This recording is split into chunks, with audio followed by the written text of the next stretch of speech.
Anal fissure,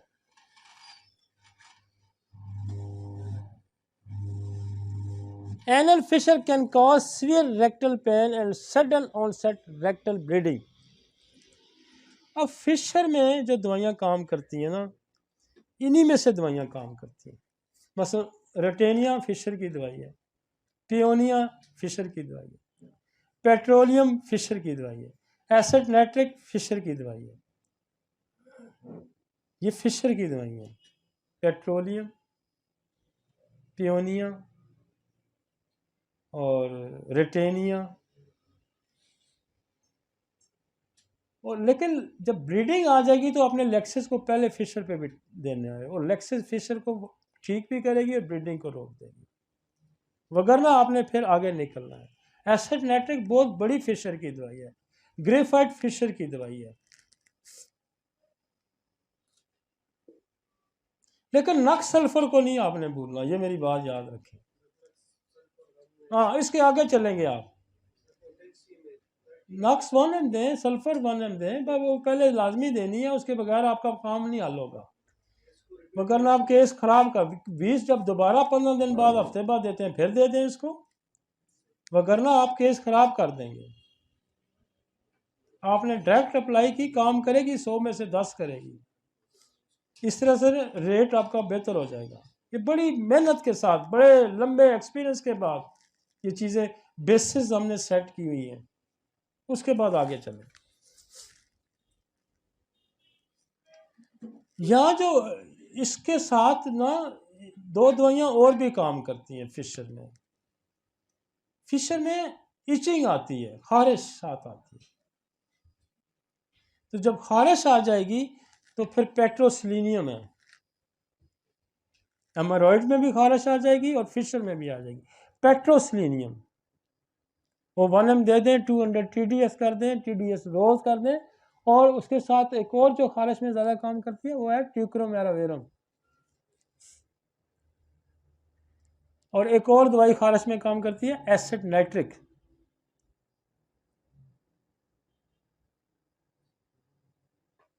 ठीक हो गया जी, आगे चलते हैं।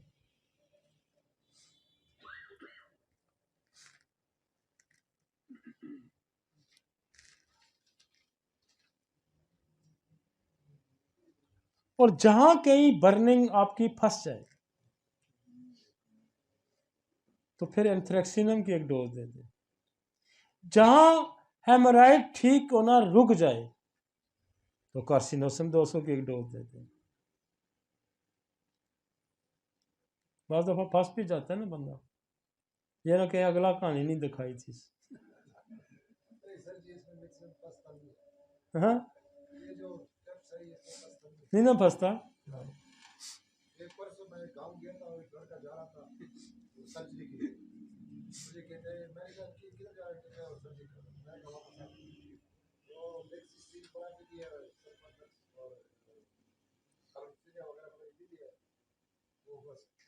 भाई हमने फार्मूला बेच नहीं रहे, मैं बेचूँ ना तो मैं करोड़ों रुपए कमाऊँ एक सिस्टम से, लेकिन हम बेच नहीं रहे। हम ये कह रहे हैं कि सिस्टम ऊपर आ जाए। हम बेच नहीं रहे, मैं यकीन मानो मैं कोई नुस्खा बेचना शुरू कर दूं एक भी, लेकिन हम चाह रहे हैं सिस्टम यहाँ आए, सिस्टम ऊपर उठे। मैं ये मेरी बरसों की मेहनत है। मैं रात को 4 बजे उठ के गया हूं यहाँ से, 4 बजे, और मैं अभी तक सोया नहीं हूं। हमने ये आपके लिए कम 3 बजे मेडिकल स्पेशलिस्ट भी जगाए रखा, इमरजेंसी स्पेशलिस्ट भी जगाए रखा, उनकी जान मैंने सुबह 8 बजे छोड़ी है नहीं। समझ आई है मेरी? इलाज में ये रोज कर रहा था, इलाज हम ये रोज कर रहे हैं, लेकिन हम चूंकि ये डिलीवर हो रहा है तो हम जाने कि किसी चीज में कोई कमी ना रह जाए, आपको समझने में कोई कमी ना रह जाए। डायग्राम उठाना, उसको लगाना, उसको समझाना, दुनिया में सबसे मुश्किल काम है टीचिंग करना, कि जिस तरह आप समझते हैं इस तरह किसी को समझा दें, मक्खी पे मक्खी ना मारें। आइडिया फ्लोट होते हैं, आइडिया फिर प्रैक्टिस में आते हैं, फिर रिजल्ट आते हैं, फिर आप तक पहुंचते हैं। हम कोई आइडिया ऐसा नहीं आपको बता रहे जो हमने सोचा तो आपको बता दिया, नहीं, उसकी प्रैक्टिस होगी, इसको सबूत करेंगे, इसको साबित करेंगे, फिर आपको डिलीवर करेंगे। कोई भी चीज़ निकलती है पहले सैकड़ों हज़ारों मरीजों पे जाती है, फिर प्रूव होती है, फिर आप तक पहुंचती है। आगे चलते हैं।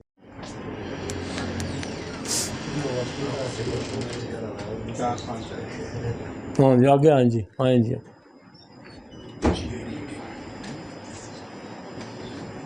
Gastrointestinal bleeding.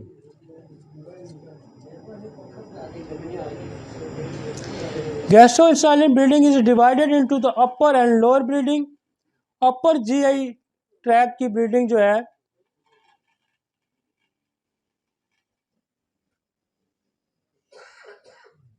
Upper GI tract की जो ब्लीडिंग है उसकी etiology can occur from the peptic ulcer, portal hypertension, gastric neoplasm, erosive gastritis, erosive oesophagitis. Presentation क्या है? वॉमिटिंग है विद ब्राइट रेड ब्लड और coffee ground, hematemesis. If upper GIT bleeded, massive patient में present with the black stool. और जो black stool आता है, तो ब्लैक स्टूल की आप रात को देंगे ना, रात को दवाई, तो सुबह ब्लैक स्टूल नहीं आएगा। और ये मेरी इतनी आजमूदा है कि कभी नहीं रहती, चाहे वो लिवर कैंसर है, चाहे वो जीआईटी का कैंसर है, लेप्टेंड्रा, लेप्टेंड्रा कभी ब्लैक स्टूल पे फेल नहीं होती। मैं एक, अगर मुझे इमरजेंसी में देनी होती है तो मैं 1 CM की डोज दे देता हूँ, वगरना हम 200 डेली एक डोज दे देते हैं, और बाकी जो उसका ट्रीटमेंट चल रहा होता है वो चलता है। कभी लेप्टेंड्रा आपको मायूस नहीं करेगी। ब्लैक स्टूल,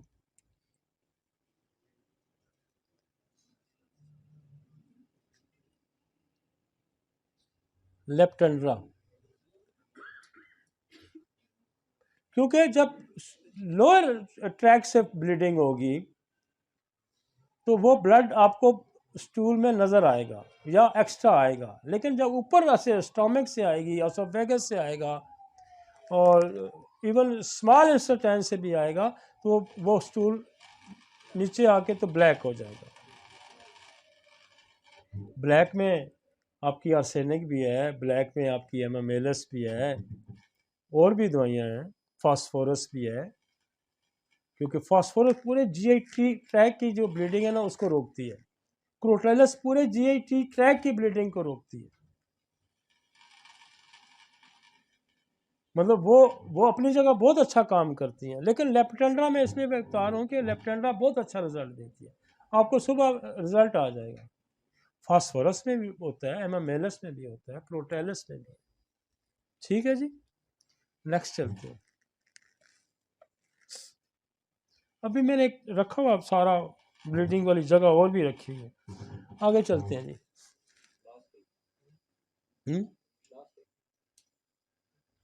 नहीं नहीं, इसके आगे एक और है ना, 13 नंबर स्लाइड और है। नहीं नहीं, जिसके अंदर ये लगा हुआ किधर है?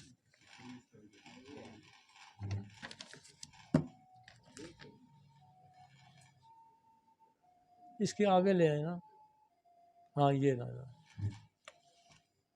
ये है ना, ये दिखाता हूँ ना मैं, यहाँ बहुत सारी चीज़ें हैं। ये देखें जी, ये ओसोफेजल वेरिसेस है। ये राइट, ये वेरिसेस क्या है? हमारी ये वेंस है, द कंडीशन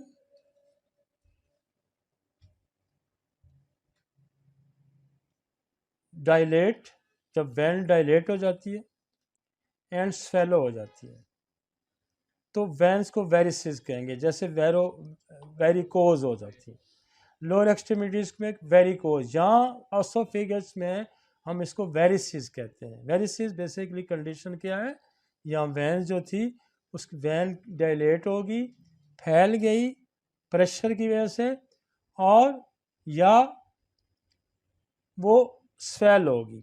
अब ये वेरिसेस बनती क्यों है? हमारी वेरिसेस को पहले समझें, ये बनती क्यों है, फिर आपको सारी ज़िंदगी नहीं भूलेगा। वेरिसेस तब बनती हैं कि आपकी जो पोर्टल वैन है, पोर्टल वैन जब लिवर में जाती है,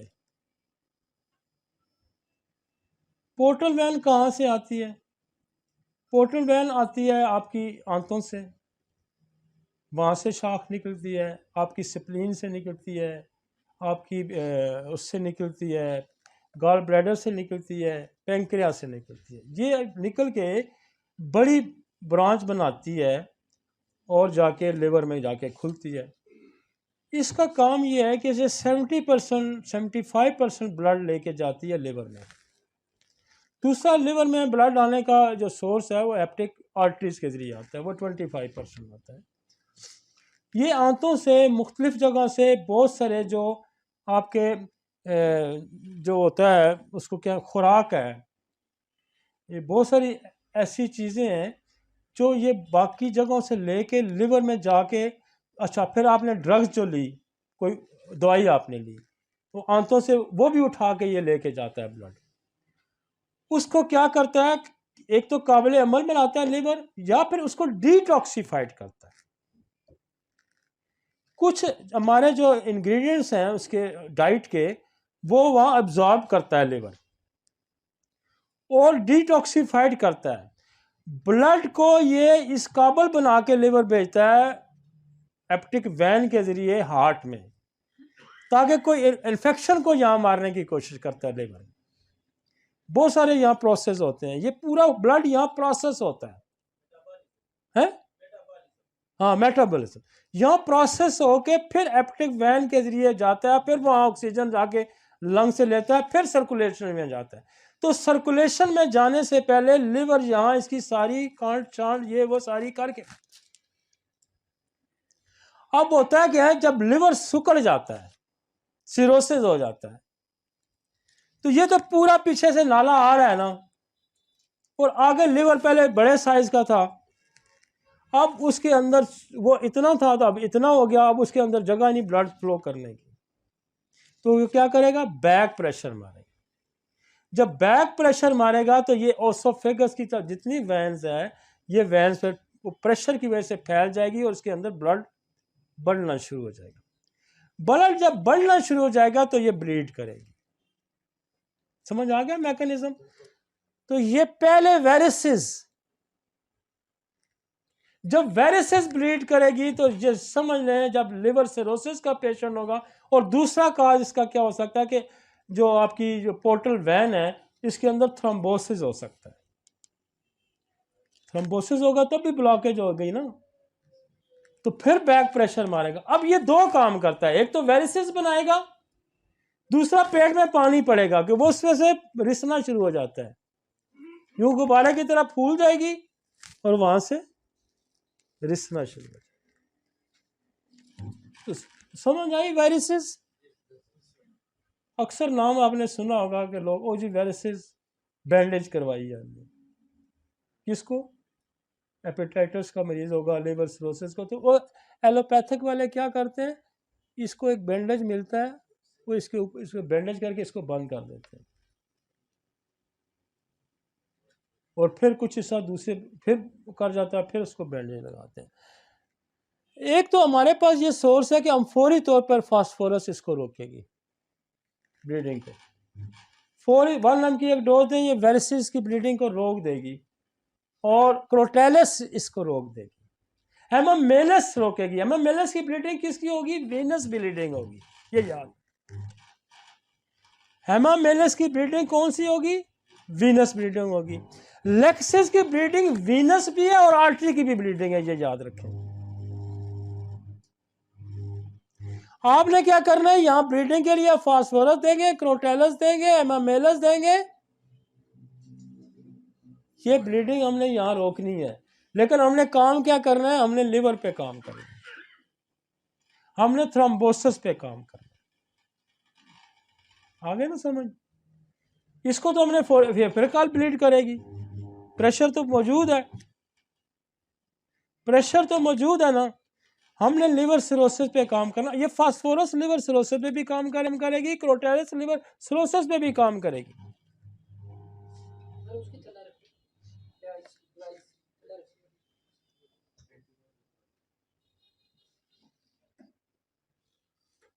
वेरिसेस जब आ जाएंगी तो आपको जहन में रखना चाहिए कि वेरिसेस आ गई हैं तो इसका मतलब है कि लिवर के अंदर एक और भी सिंड्रोम है जो यहाँ ग्रोथ कर देता है, वो भी, लेकिन दो मेन सोर्स हैं इसके, दो मेन सोर्स हैं, एक लिवर सिरोसिस और एक थ्रोम्बोसिस। जब थ्रोम्बोसिस होगा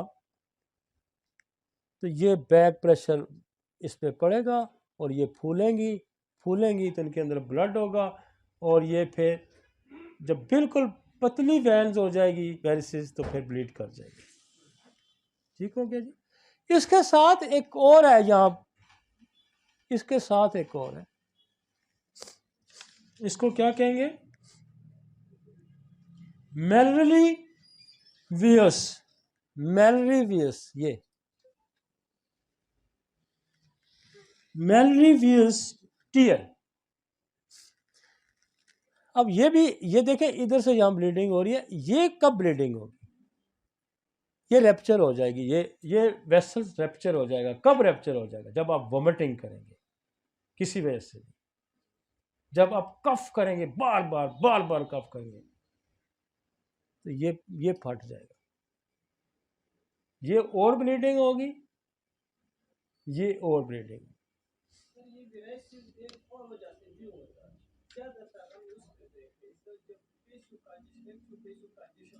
किसका वो कम होता है, दो मेन कॉजेज रिकमेंड किए हैं, एक है लिवर सिरोसिस, लिवर का सुकड़ जाना, और सेकंड काज जो है वो थ्रोम्बोसिस है, क्लॉट का हो जाना। अर्निका आप क्लॉट पे दे सकते हैं, आप ओथ्रोप क्लॉट पे दे सकते हैं, आप क्लॉट पे तो अर्निका बहुत कॉमन दवाई है, और आप पे हमने तो क्लॉट पे बड़ा काम किया हुआ है, हमने तो आपको कहा है कि वहाँ आप अर्निका दे सकते हैं, आप वहाँ जल्सियम दे सकते हैं, आप वहाँ चूँकि जलसी में बहुत बड़ी क्लॉट डिज़ोल्व करने की दवाई है कि जब आपकी वाइटलिटी उस क्लॉट को वहाँ से रिमूव करेगी, वो तो मेरा जो मैंने लेक्चर दिया हुआ उसका ब्रेन का स्ट्रोक का, उसमें हमने क्लॉट को बड़ा डिटेल डिस्कस किया हुआ है। तो हमारा काम यह है कि इस वेरिसेस को यहाँ रोक देना, और उसके बाद हमने दो जगहों पे काम करना है, अगर सिरोसिस है तो सिरोसिस पे काम करना है, और अगर क्लॉट है तो फिर उस क्लॉट पे काम करना है। थ्रोम्बोस क्या होता है, किसी खून का जम जाना, दिस इज द थ्रोम्बोस, इसको आप क्लॉट भी कह सकते हैं। अब ये जो रैप्चर होती है ये होता है क्या, मोलर वेज, मोलरी वेज, यहाँ खांसी जब बंदा करता है तो स्पाज्मोटिक कफ है, चाहे वो किसी वजह से भी है, तो जोर जब लगाता है तो जोर लगाने से ये रैप्चर हो जाती है ब्लीडिंग। तो उसकी क्या होगा, उसकी काज ही डिफरेंट हो, बंदा क्या कहे जी मैंने उल्टी की है, बार बार मैंने उल्टियां की हैं तो मुझे ब्लीड कर गया, या बार बार मैंने खांसी की है तो ब्लीड हो गया। तो हम क्या करेंगे, या आप वही दवाइयां भी दे सकते हैं, लेकिन हमने उसकी कफ रोकनी है, हमने उसकी वॉमिटिंग रोकनी है। ठीक हो गया जी। अब आपको यहां देखें ना, ये अल्सर बने हुए हैं स्टोमक के अंदर, ये देखा है,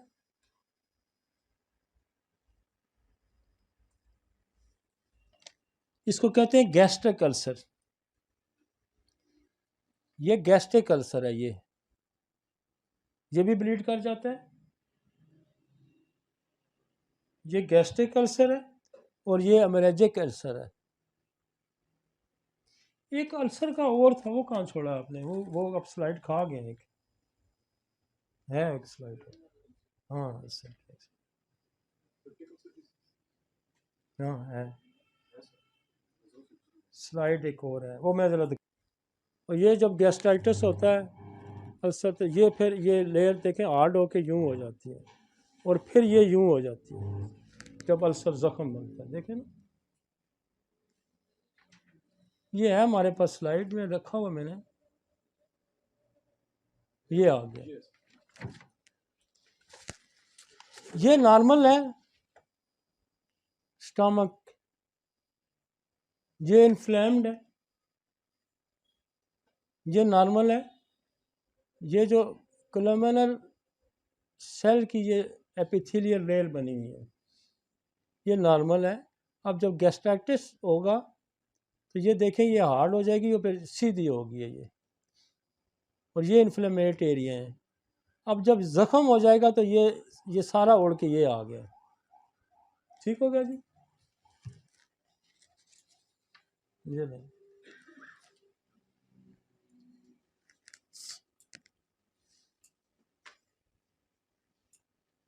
ये जो एच पेलोरी है, जहाँ स्टोमिक के अंदर अल्सर है, एच पेलोरी गैस्ट्रिक पेन से लेके स्टोमिक के कैंसर तक बनाती है एच पेलोरी। हम पहले करते थे, यहाँ स्टोमिक अल्सर में फास्फोरस बड़ा अच्छा काम करती है, यूरेनियम नाइट्रेट कम करती है, जेरेनियम है वो काम करती है, और एसिड सल्फ्यूरिक एसिड है वो काम करता है, और कैडमियम सल्फ है वो काम करता है। लेकिन जब से हमने एच पेलोरी का इस्तेमाल किया ना, तो ये अगर फर्ज करें फास्फोरस 10% रिजल्ट देती है तो ये 70-80 पे चला गया। सल्फ्यूरिक एसिड अगर 10% 20% केसेस में काम करता था तो ये 80-90 पे चला गया। तो हमें नक्स के बाद एच पेलोरी का इस्तेमाल करके फिर आप इंडिकेटेड दवाई फास्फोरस दे देंगे, आप बिस्मिथ दे देंगे, ये सारी जो है ना पेप्टिक अल्सर की मेडिसिन हैं। और वापस स्लाइड पे आ जाए, ठीक है जी। लेकिन इसमें हमारे आज ये 5-6 साल 7 साल से पहले, ये 2016 की बात है, उसके बाद से जब से एच पेलोरी में BHMS कर रहे थे, हमने उसमें इसको पढ़ा, तो मैंने ये नसोड़ वहाँ से UK से मंगाया और हमने इसका इस्तेमाल शुरू किया। हमने बेशुमार रिज़ल्ट इससे लिए स्टोमिक के। ये स्टोमिक का इतना खूबसूरत अच्छा नसोड़ हमें मिला है कि इसने बेशुमार केसेस ठीक किए। और आपका जो है ना जो cases as a intercurrent remedy के तौर पे हम, और ये बाज़ दफ़ा आपका जो है ना मैंने देखा है कि एच पेलोरी अगर टेस्ट में नहीं भी आ रहा तो चूंकि प्रूविंग इसकी क्या है ना कि आपका जो गैस्ट्रिक ट्रबल है उसको उड़ाता है ये उसके टिश्यूज़ को, तो ये वैसे भी वहाँ काम करती है, ये वैसे भी काम करती है। ये ज़रूरी नहीं है कि उसको एच पेलोरी पॉजिटिव भी हो, इसने वैसे भी काम करना। जैसे ज़रूरी नहीं है कि उसके अंदर आंतों की टीबी हो, हम बेसिलियम से वैसे भी काम लेते हैं ना, इसी तरह हम इससे भी काम लेते हैं। अब ये ड्यूडेनम है ये वाली, ठीक है जी, यहाँ भी अल्सर बना हुआ है, ये जगह देखा है ना। अब ये स्मॉल इंस्टेंट शुरू हो गई है,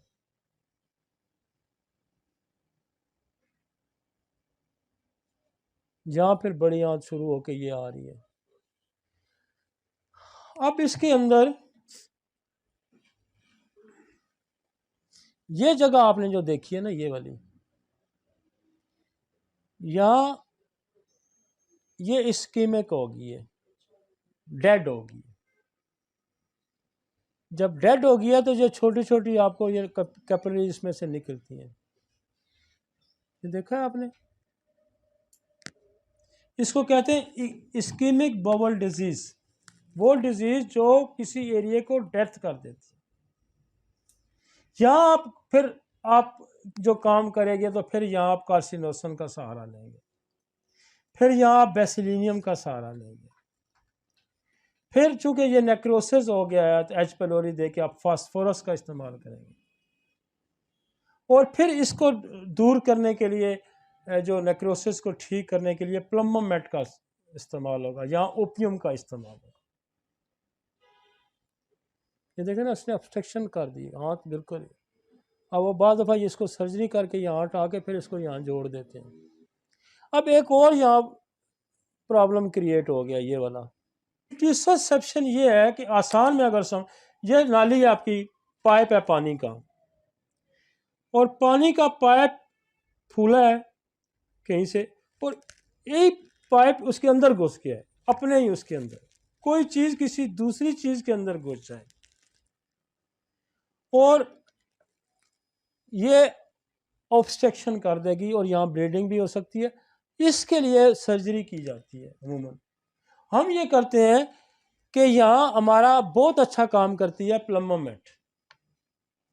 प्लमोमेट इसको बाहर निकाल दे, ओपियम इसको बाहर निकाल दे, और ये ऑब्स्ट्रक्टिव कॉन्स्टिपेशन भी करेगी, अमूमन बच्चों में भी आ जाती है।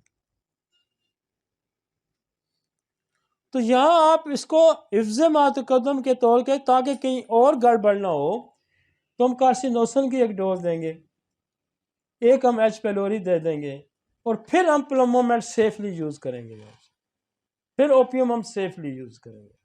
बात समझ आई ना?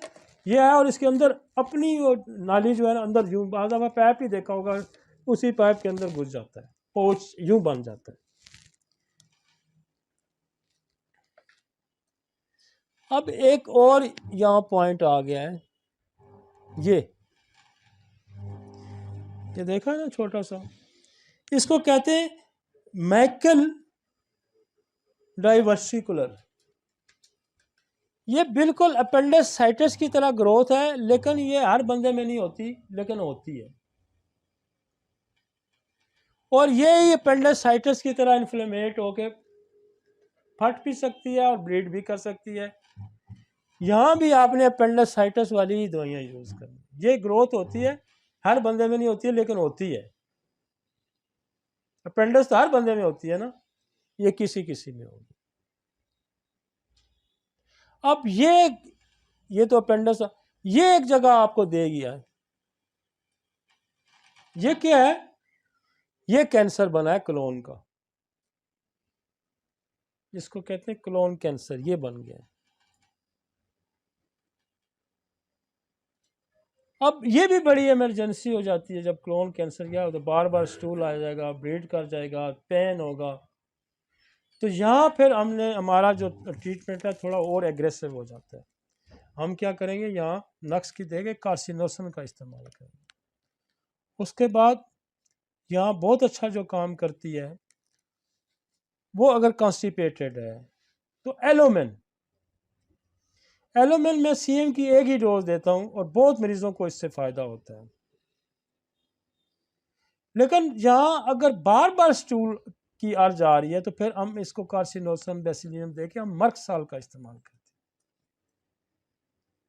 तो मर्कसाल, यहाँ हम एक और दवाई का इस्तेमाल करते हैं जो पेन भी होगा, कब्ज़ भी होगी, और ये कोलोन कैंसर होगा, वहाँ हाइड्रास्टस बड़ा अच्छा काम करती है।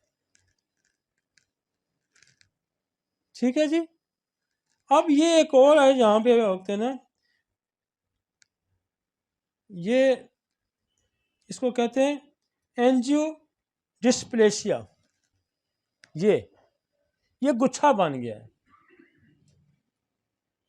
ग्रोथ का, यहाँ गुच्छा बन जाता है और ये भी ब्लीड करता है। ये चूंकि नॉर्मल ग्रोथ होगी तो यहाँ भी हमने मेजरमेंट वही लेनी है कि एक जब जहाँ कोई ग्रोथ आ जाएगी तो फिर समझें कि कोई नीचे डीएनए में खराबी आ गई है। नीचे कोई डीएनए में खराबी आ गया, डीएनए में खराबी आ गई है, तो फिर आपने डीएनए को, जैसे आप कार्सिनोसन का अप्रोच लेंगे, या बेसिलिनम लेंगे, या मेडोरिनम लेंगे, ठीक है। फिर लोकल कंजेशन को दूर करने के लिए इस पे हम कॉन्डोरेंगो का इस्तेमाल कर सकते हैं। और ये जितना जीआई ट्रैक है इसके अंदर कॉन्डोरेंगो बड़ा अच्छा रोल प्ले करता है ग्रोथ पे, जहाँ ग्रोथ आ जाएगी।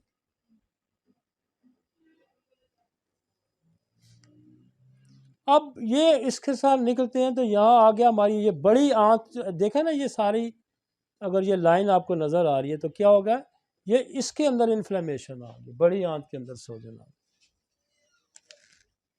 हाँ जी, ये सारी इन्फ्लेम होगी।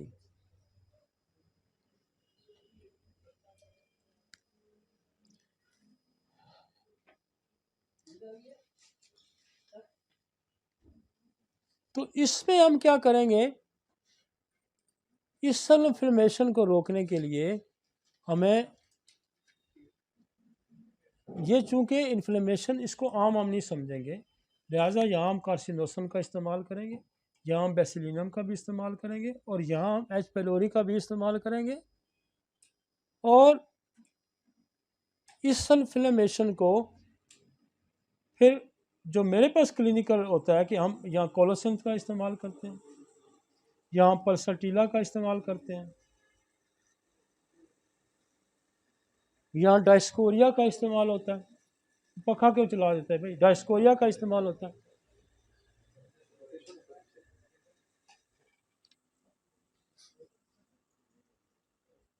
ठीक हो गया जी, लास्ट स्लाइड थी।